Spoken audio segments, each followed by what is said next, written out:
জীবনে কি এমন কোন ঘটনা কখনো ঘটেছে যে তুমি সমুদ্রে চলে যাচ্ছিলে, সমুদ্র পথে চলেছো, আর সমুদ্রে তোমার জাহাজ ডুবি ঘটেছিল, বিশাল ঢেউয়ের মধ্যে পড়েছিলে, এমন কি কোনো ঘটনা জীবনে ঘটেছে? নাস্তিক কিছুক্ষণ চোখ বুজে থেকে বলল, হ্যাঁ, একটা সুন্দর কথা আপনি বলেছেন। আমার জীবনে আমি একবার সদাগরি জাহাজে সমুদ্র অভিযান করেছিলাম।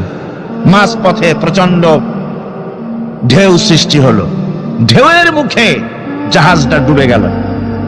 তারপর নাবিক সাথী সঙ্গী নিয়ে মনে করেছিলাম যে বেঁচে থাকব। শেষ পর্যন্ত নাবিক হারিয়ে গেল, সাথী সঙ্গী হারিয়ে গেল। একটা তক্তা কোন রকম করে বুকের সাথে জড়িয়ে সাঁতরাতে লাগলাম। প্রচন্ড এক ঢেউ এসে আমার শেষ অবলম্বন এই তক্তাটাও আমার কাছ থেকে ছিনিয়ে নিয়ে গেল।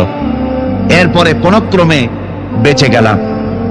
ইমাম জাফর সাদেক তখন তাকে জিজ্ঞেস করলেন, আচ্ছা সত্যি করে বলো, বুকে হাত দিয়া, যখন তোমার জাহাজটা ডুবে গেল সমুদ্রের ভেতরে, নাবিক হারিয়ে গেল, সাথী সঙ্গী হারিয়ে গেল, শেষ অবলম্বন তত্ত্বটাও যখন হারায় গেল, তখন তোমার মন কার কাছে সাহায্য চেয়েছিল বলো তো?